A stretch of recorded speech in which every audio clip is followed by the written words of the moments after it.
दौलतपुर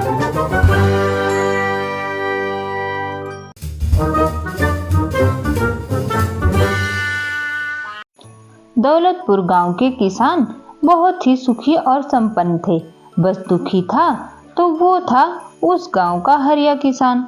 हरिया के पास खेत तो था, पर जब भी वो खेती करता तो उसकी फसल खराब हो जाती थी।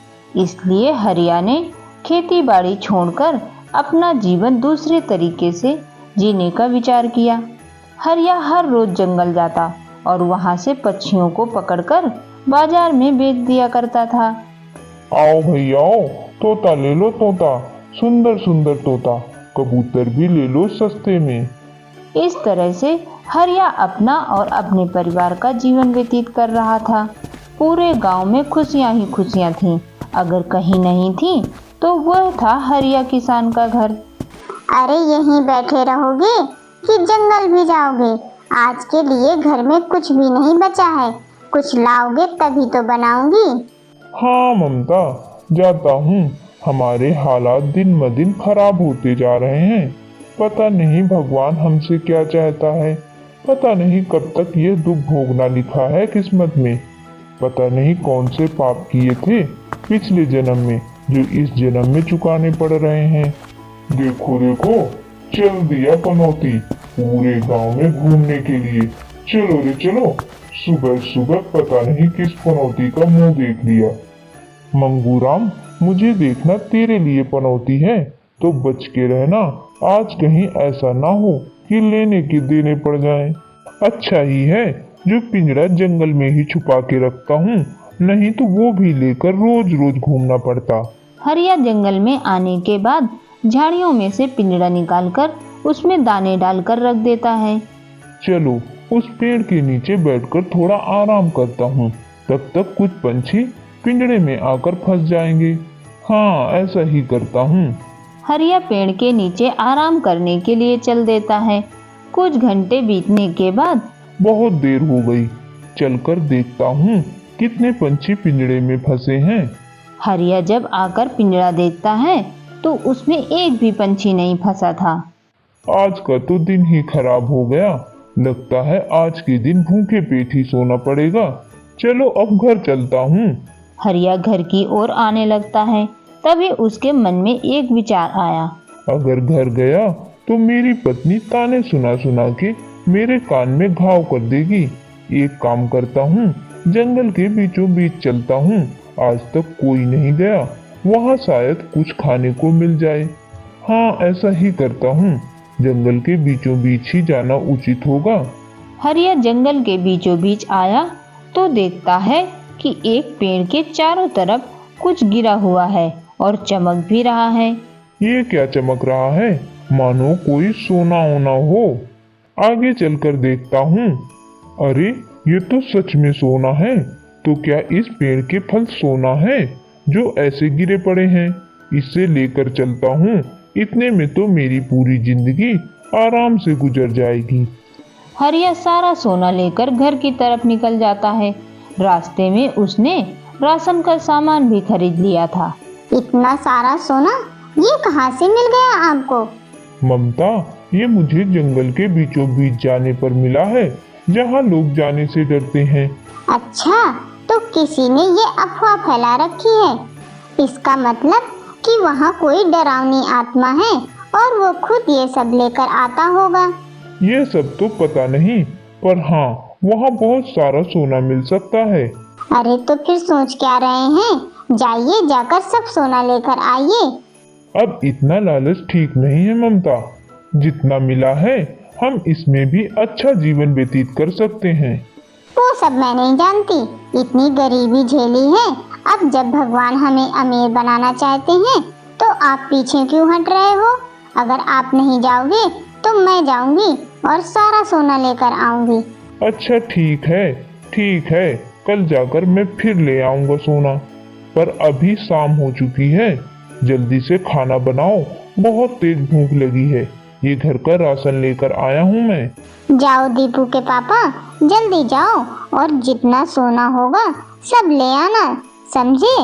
अरे ठीक है भाई, जा रहा हूँ। सोने के नाम पर तो तुम इतनी उतावली हो जाती हो जैसे कभी सोना ही न देखा हो।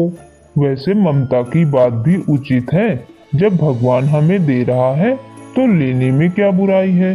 चलकर आज सारा सोना ले आऊंगा और देख भी लूंगा कि आखिर ये सोना आ कहां से रहा है।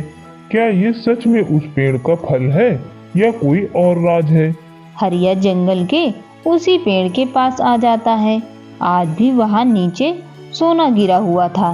ये सोना लेने से पहले ये देखता हूँ कि ये सोना पेड़ से ही गिर रहा है। एक काम करता हूँ, यही झाड़ियों में छिप कर देखता हूँ कि ये सोना आ कहां से रहा है। हरिया आकर झाड़ियों में से नजर जमा कर देखने लगता है। कुछ देर में एक चिड़िया आती है और वो मल करती है। उस चिड़िया का मल जैसे ही जमीन पर गिरा वो सोना बन गया। अच्छा, तो ये आम चिड़िया नहीं है, कोई जादुई चिड़िया है। जादुई, अगर इसे मैंने पकड़ लिया तो समझो हम दुनिया के सबसे अमीर आदमी होंगे। सबसे अमीर। एक काम करता हूँ, कल यहाँ आकर पिंजड़ा डालूंगा। कैसे भी इस चिड़िया को पिंजड़े में कैद करना ही होगा। कल ही आता हूँ। हरिया वहां से बिना सोना उठाए चल देता है और घर आकर अपनी पत्नी से उस चिड़िया के बारे में सब कुछ बता देता है। ठीक है, फिर अब कल जल्दी जाना और पिंजरा लगा देना। जब वो चिड़िया घर आ जाएगी तो हम उसे बहुत सारा खाना खिलाएंगे, जिससे वो ज्यादा मल करेगी। हमें सोना ही सोना मिलेगा। हरिया सुबह होते ही चिड़िया को पकड़ने के लिए निकल जाता है। जंगल में आकर उसने पिंजरा पेड़ के पास रख दिया और दाना डाल दिया और आकर झाड़ियों के पीछे छिप गया। अरे, ये किसका घर है? इसमें तो दाने पड़े हैं। बहुत दिन हो गए दाने नहीं खाए मैंने। चलकर आज दाने चुग लेती हूँ। फूल खा खा कर मन सा भर गया है। चिड़िया दाने चुगने के लिए आई और पिंजरे में ही फंस गई। वाह, आखिर फंस ही गई चिड़िया रानी मेरे पिंजरे में। अब मैं तुमको घर ले चलूंगा, तब तुम जितना मन हो उतना मल करना, अभी मत करना बस। अरे शिकारी भाई, मुझे कहाँ लेके जाओगे? मुझे जंगल में ही रहने दो। तुम ये सब सोना ले जाओ और रोज ले जाया करना, पर मुझे जाने दो। ना चिड़िया रानी ना, ऐसी गलती मैं नहीं करूँगा। हरिया उसे लेकर घर आ गया और उसके सामने खूब खाना रख दिया। खाओ चिड़िया खाओ, जितना मन करे उतना खाओ और जल्दी खूब मल करो। चिड़िया खाना खा लेती है। 2 दिन और 2 रातें बीत गईं, लेकिन चिड़िया ने मल नहीं किया। ए जी, ये मल क्यों नहीं कर रही है? ऐसे तो हमारे पास सोना नहीं आएगा। कहीं आप कोई दूसरी चिड़िया तो नहीं पकड़ लाए? नहीं नहीं ममता, मैंने अपनी आंखों से देखा है इसके मल को सोने में बदलते हुए। अरे मूर्ख, मैंने तुमसे कहा था कि मुझे जंगल में छोड़ दो। अगर मैं वहाँ रहती तो तुझे रोज सोना मिल सकता था। मैं एक जादुई फूल खाती हूँ, जिसकी वजह से मेरा मल सोना बन जाता है। पर यहाँ तुम मुझे अनाज खिला रहे हो, तो कहाँ से सोना मिलेगा? तुम इंसान लालच में आकर अपने पैर पर ही कुल्हाड़ी मार लेते हो। यही किस्मत का खेल है। जब किस्मत साथ हो तो रंक भी राजा बन जाता है, और किस्मत साथ ना हो तो राजा भी रंक बन जाता है। तुम लोगों ने अपनी किस्मत खुद बिगाड़ी है। ठीक है, फिर मैं तुमको जंगल में ही छोड़ दूंगा।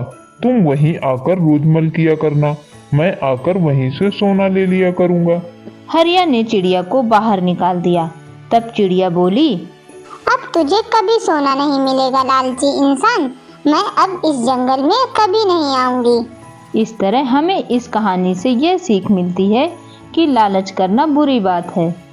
तो दोस्तों, आपको हमारी स्टोरी कैसी लगी? अगर कहानी अच्छी लगी हो तो अपने प्यारे प्यारे कमेंट करके हमें ज़रूर बताना। और ऐसी ही स्टोरी देखने के लिए चैनल को लाइक एंड सब्सक्राइब करना बिल्कुल मत भूलना। अगर स्टोरी पसंद आई हो तो अपने दोस्तों के साथ ज़्यादा से ज़्यादा शेयर करना।